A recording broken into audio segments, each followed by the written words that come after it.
Hello friends, welcome back to my channel. आज का हमारा फर्स्ट टॉपिक है मेजॉरिटी पावर्स, यानी कि बहुसंख्यक शक्तियाँ। अब ये होता क्या है?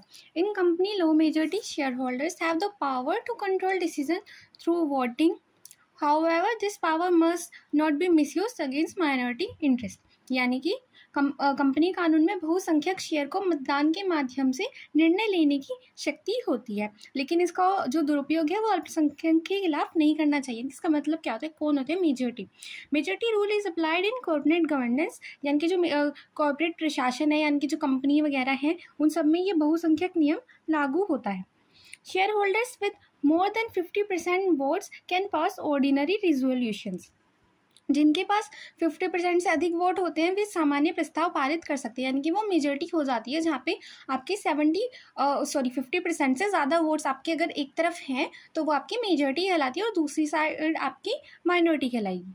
Special resolutions need 75% majority under section 114, यानी कि जो अगर साधारण प्रस्ताव है आपके पास वहाँ पे 50% से ज़्यादा अगर एक तरफ वोट पड़ रहे हैं, एक तरफ आपकी मेजॉरिटी आ रही है, तो आप वहाँ पे डिसीजन ले सकते हैं। पर अगर आपको कोई विशेष प्रस्ताव पारित करना है तो आपको उसके लिए कम से कम 75% बहुमत की आवश्यकता होगी। उसके बाद majority decision are binding unless they violate the law, यानी कि वो तब तक कानून का उल्लंघन हो तब तक वो बाध्यकारी होंगे। यानी कि अगर वो किसी कंपनी के रूल को या किसी कानून को अगर वो क्या कर रहे हैं, वायलेट नहीं कर रहे हैं, तब तक आप उनके लिए बाध्यकारी होंगे, यानी कि तब तक जो भी आपने डिसीजंस लिए आपको वो फॉलो करने होंगे। उसके बाद आते हैं majority can not suppress legal rights of minority share holders, यानी कि जो बहुसंख्यक है, यानी कि जहाँ पे आपकी मेजॉरिटी आ रही है, जहाँ पे आपके अधिक लोग आ रहे हैं, वो अल्पसंख्यक शेयरधारकों के वैधानिक अधिकारों को दबा नहीं सकते, यानी कि जो कम वोट वाले लोग हैं आप उनके लीगल राइट्स को नहीं दबा सकते। उसके बाद आते हैं माइनॉरिटी राइट्स, यानी कि अल्पसंख्यक अधिकार। Minority share holders are protected under law against any unfair और harmful decision made by the majority. They have the right to approach tribunal और जस्टिस, क्योंकि यहाँ पे क्या हो रहा है, लोग कम हैं, वे डिसीजन ले नहीं पा रहे, क्योंकि क्या हो रहा है, बहुमत का डिसीजन माना जा रहा है। जहाँ पे ज़्यादा वोट है तो कम वोट वालों का क्या होगा, अगर उनके साथ कुछ जो सही वे में काम है वो नहीं हो रहा है, अनफेयर हो रहा है, या फिर कुछ उनके साथ उनका हानिकारक कुछ डिसीजन लिया गया है जो उनको हानिकारक हो, तो वो क्या करेंगे? तो वो ऐसे में न्यायालय की या फिर जस्टिस यानी कि न्याय के या फिर ट्रिब्यूनल के पास जा सकते हैं। इसके की पॉइंट्स क्या होते हैं? जो हमारी माइनॉरिटी है उनको प्रोटेक्ट करना होगा, क्योंकि मेजॉरिटी से अगर सारे डिसीजंस लेगी तो जो अल्पसंख्यक है उनका नुकसान हो सकता है। तो ये क्या होते हैं? प्रोटेक्टेड अंडर सेक्शन 241 टू 246, ये मैंने आगे एक्सप्लेन किए हुए आपको इस वीडियो में। कंपनी अधिनियम 2013 की धारा 241 से 246 तक की सुरक्षित इनकी दी गई है। 10% शेयर होल्डिंग और 100 members can file an application to tribunal, यानी कि ट्रिब्यूनल को कौन आवेदन दे सकते हैं? या तो 10% शेयर हो उस कंपनी में, या फिर कम से कम कंपनी के 100 सदस्य हों। Right to seek relief in case of operation और मिसमैनेजमेंट, यानी कि अगर उत्पीड़न है या कुप्रबंध है, किसी भी स्थिति से आपको राहत पानी है तो आप वहाँ पे अपनी एप्लीकेशन दे सकते हैं। Can request investigation under section 2013, यानी कि 213, यानी कि अगर आपको कोई इन्वेस्टिगेशन आपको लग रहा है कि कंपनी वाले जो मेजॉरिटी है आपकी वो सही से काम नहीं कर रही, जहाँ पे आपका बहुमत है, तो आप वहाँ पे जांच के लिए भी रिक्वेस्ट भेज सकती हैं। Minority can stop decision that harm company और पब्लिक इंटरेस्ट, यानी कि जो माइनॉरिटी है वो भी ऐसे डिसीजन रोक सकती है। अल्पसंख्यक भले ही वो डिसीजन नहीं ले रहे हैं और वो वोटिंग कर रहे हैं, डिसीजन उनका नहीं आ पा रहा है, पर अगर वो मेजॉरिटी यानी कि बहुमत जहाँ पे आ रहा है वहाँ पे ऐसे डिसीजन लिए जा रहे हैं जो या तो कंपनी को नुकसान दे रहे हैं या जनहित को, या फिर उन लोगों को ही नुकसान दे रहे हैं अल्पसंख्यक को, तो वो ऐसे डिसीजन रोक सकते हैं। उसके बाद आता है प्रोटेक्शन ऑफ माइनॉरिटी राइट्स, यानी कि अल्पसंख्यक अधिकारों की सुरक्षा। The companies act give power to minority shareholders to approach the tribunal for protection against oppression, fraud और mismanagement by the majority, यानी कि अगर बहुमत जो है आपके वो अगर आपको उत्पीड़न कर रहे हैं, धोखाधड़ी कर रहे हैं या फिर मिसमैनेजमेंट यानी कि कुप्रबंध कर रहे हैं, तो वहाँ पे आप ट्रिब्यूनल के पास जाकर अपनी सेफ्टी के लिए वहाँ पे डिमांड कर सकते हैं, और आप उनके जांच वगैरह के लिए भी कह सकते हैं कि आप जांच कीजिए, हमारे साथ ये गलत हो रहा है, भले हम माइनॉरिटी हैं। तो ऐसे में कंपनी लॉ के अंतर्गत यहाँ पे कानून दिए गए हैं। अब इसके की पॉइंट्स क्या होते हैं? Section 241 allows application in case of operation और मिसमैनेजमेंट, यानी कि जहाँ पे कुप्रबंध हो रहा है, उत्पीड़न हो रहा है, वहाँ पे सेक्शन 241 के अंतर्गत आप अपना आवेदन कर सकते हैं। उसके बाद tribunal can order change in management structure, यानी कि ट्रिब्यूनल प्रबंध में परिवर्तन का आदेश दे सकता है। परिवर्तन का आदेश तब देगा जब वहाँ पे एक्चुअल में मिसमैनेजमेंट हो रहा है, यानी कि कुप्रबंध हो रहा है, तब वहाँ पे आपका मैनेजर चेंज कर दिया जाएगा जो गलत काम कर रहा है। डायरेक्टर्स में भी रिमूव और रिस्ट्रिक्टेड फ्रॉम एक्शन, यानी कि निदेशकों को हटाया या उनकी शक्तियों पर रोक लगाई जा सकती है, यानी कि जो अपनी शक्तियों का मिसयूज कर रहे हैं या तो उनको हटा दिया जाएगा या फिर जिस पावर का वो गलत यूज कर रहे हैं उस पर रोक लगा दी जाएगी। Relief includes reserving unfair resolution reversing, यानी कि अनुचित प्रस्तावों को रद्द करने जैसे राहत मिल सकती है, यानी कि जो अभी आपको लग रहा है कि उचित प्रस्ताव नहीं है, अब ट्रिब्यूनल जांच करेगी, उनको भी लग रहा है कि उचित प्रस्ताव नहीं है तो वो उसको रद्द कर सकती हैं। Ensure corporate justice and fair participation, यानी कि यह कंपनी में न्याय और निष्पक्ष भागीदारी सुनिश्चित करता है। ये नहीं कि अगर मेजॉरिटी है, बहुमत है, तो वे जो अल्पसंख्यक हैं उनके साथ बुरा बिहेव करें या फिर उनके हितों को नुकसान पहुंचाएं। तो यहाँ पे क्या होना चाहिए? फेयर होना चाहिए। इसके लिए ये कंपनी लॉ हमें सिक्योर करता है। उसके बाद आता है ऑपरेशन एंड मिसमैनेजमेंट, कि उत्पीड़न और कुप्रबंधन होता क्या है? Operation refers to unjust treatment of minority share holders, यानी कि उत्पीड़न का अर्थ है अल्पसंख्यकों के साथ अन्यायपूर्ण व्यवहार, यानी कि उन्हें कोई प्रॉफिट जो मिलना चाहिए वो नहीं मिल रहा हो, या फिर उन्हें बोलने का हक नहीं दिया जा रहा हो, या फिर उन्हें वोटिंग का हक नहीं दिया जा रहा हो। इस तरह से ये उनके साथ अन्यायपूर्ण व्यवहार कहलाता है।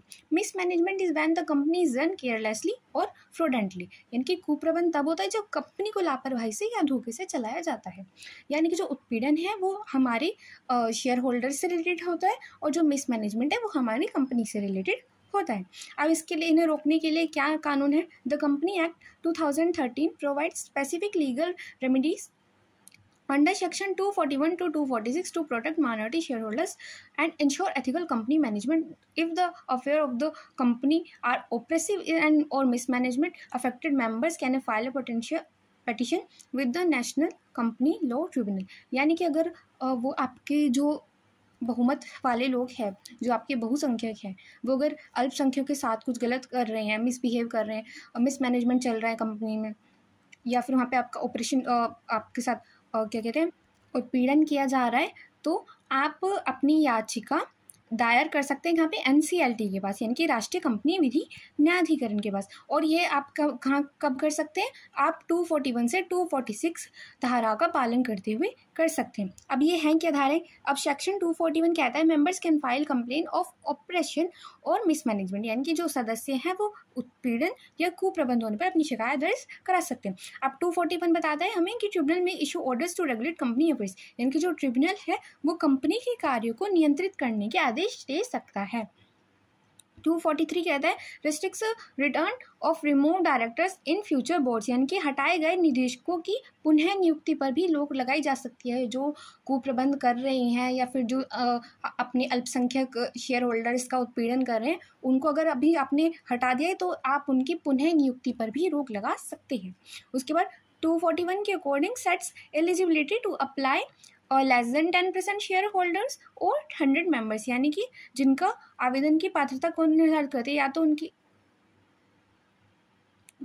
उनकी हिस्सेदारी लेस देन मोर देन 10%, यानी कि तो 10% से ज़्यादा की हिस्सेदारी हो या फिर 100 सदस्य हो। उसके बाद सेक्शन 246 कहता है provisions also apply to banking and insurance company, यानी कि जो ये प्रावधान है ये बैंकिंग कंपनी और बीमा कंपनियों पर भी लागू होते हैं। इसके बाद आता है वाइंडिंग अप या फिर कि विलयन या समापन। Winding up is the legal process of closing a company, paying off liability and distributing it's asset, यानी कि विलयन या समापन एक कानूनी प्रक्रिया है जिसमें कंपनी को बंद किया जाता है। यहाँ पे बंद का मतलब ये नहीं कि आपने एक दिन के लिए अपनी कंपनी बंद कर दी, यहाँ पे कंपनी बंद का मतलब है आपने अपनी कंपनी एंड कर दी, उसको समाप्त कर दिया। देनदारी चुकाई जाती है क्योंकि आपको फिर अपनी लायबिलिटी भी चुकानी पड़ेगी एक तरह से, जब आप अपनी कंपनी को बंद ही प्रॉपर बंद कर रहे हैं, समाप्त कर रहे हैं। और संपत्तियों का वितरण किया जाएगा, एक तरह से आप उसमें जो कुछ भी लायबिलिटी है उसको चुका देंगे और जो एसेट्स है उनको बांट लेंगे और इससे आपकी क्या होगी? कंपनी बंद हो जाएगी। It results in the end of the companies legal existence, यानी कि उसके बाद कंपनी की कानूनी पहचान समाप्त हो जाती है। यानी कि कंपनी पहले तो कानूनी तौर पर थी पर अब वो कानूनी तौर पर नहीं है।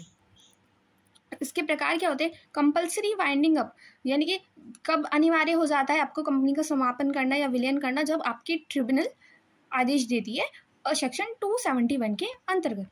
उसके बाद वॉलंटरी वाइंडिंग अप यानी कि स्वैच्छिक विलयन कब कर सकते हैं आप? Initiated by members share holders, यानी कि आपके सदस्य हैं, शेयर धारक हैं, उन्होंने आप डिसीजन लिया है कि हम कंपनी बंद कर रहे हैं, तो तब आप स्वैच्छिक विलयन कर सकते हैं। वाइंडिंग अप अंडर सुपरविजन, यानी कि न्यायिक निगरानी में विलयन।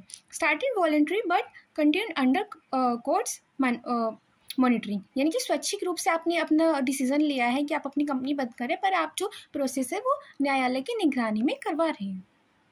उसके बाद कौन कौन अपनी कंपनी बंद करने के लिए, इनके विलयन करने के लिए याचिका दे सकते हैं? Section 272 of the company act 2013 allow the following to file a petition, यानी कि कंपनी अधिनियम 2013 की धारा 272 के अंतर्गत निम्नलिखित याचिका दायर कर सकते हैं।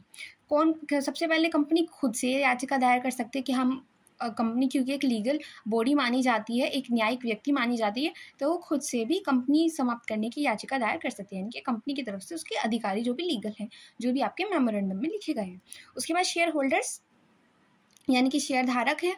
उसके बाद जो क्रेडिटर से ऋणदाता हैं, वो भी आपके फाइल कर सकते हैं। अगर उनका ऋण नहीं चुकाया जा रहा है और आप उनको लगता है कि कंपनी ऐसे नहीं चुका सकती, तो वो क्या करेंगे? कंपनी बंद कर दीजिए और हमारे जो पैसे हैं वो हमको इनके एसेट्स बेचकर लौटा दीजिए, तो ऐसे में वो भी फाइल कर सकते हैं। उसके बाद रजिस्ट्रार ऑफ कंपनी, यानी कि कंपनी का रजिस्ट्रार भी कंपनी बंद करने के लिए एप्लीकेशन फाइल कर सकता है। उसके बाद सेंट्रल गवर्नमेंट, यानी कि जो हमारी केंद्र सरकार है, वो भी पब्लिक इंटरेस्ट के, अगर जनहित के खिलाफ कंपनी बनाई जा रही है, उसके कुछ जो प्रभाव है वो जनता के खिलाफ पड़ रहा है, तो ऐसे में वो भी आपकी याचिका कर सकती है, यानी कि वो भी पिटीशन डाल सकती है कि हम कंपनी बंद करवाना चाहते हैं। उसके बाद आते हैं अपॉइंटमेंट ऑफ ऑफिशियल लिक्विडेटर, यानी कि आधिकारिक परिसमापक की नियुक्ति, यानी कि जो कंपनी बंद करने का प्रोसेस है वो अगर लीगली तौर पर कोई व्यक्ति भेजा जा रहा है तो वो किस तरह से उसको करेगा।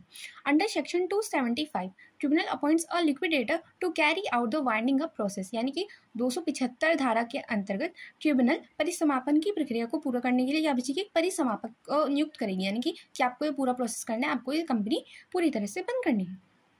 अभी क्या हो सकता है? Can be A government officer और प्रोफेशनल लिक्विडेटर, यानी कि एक सरकारी व्यक्ति भी हो सकता है और एक पेशेवर व्यक्ति भी हो सकता है। उसके बाद appointed when binding up petition is accepted, यानी कि जब इन जो आपके ऊपर पॉइंट्स दिए गए हैं, अगर उन सब ने आप एक्सेप्ट, उन सब में से मतलब जिन्होंने भी आपकी एप्लीकेशन दी है, अगर वो एक्सेप्ट हो चुकी है आपकी पेटिशन, तो आप इनको अपॉइंट कर सकते हैं।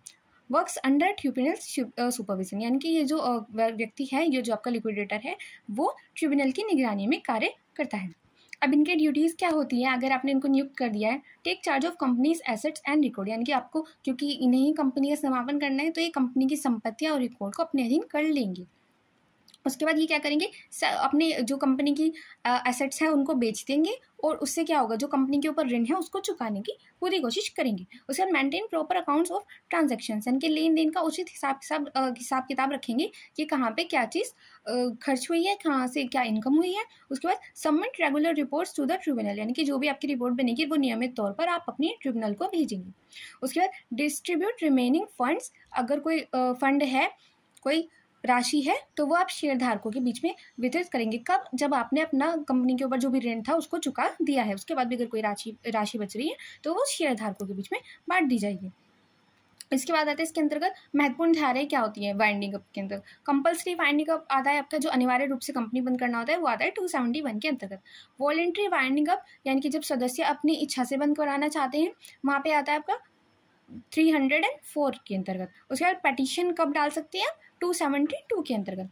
अपॉइंटमेंट कब होता है लिक्विडेटर? 275 के अंतर्गत। और जो उनकी ड्यूटीज़ हैं लिक्विडेटर यानी कि परिसमापक की, वो आती है 277 से 281 तक। आई होप आपको आज का वीडियो अच्छा लगा हो। Thank you for watching.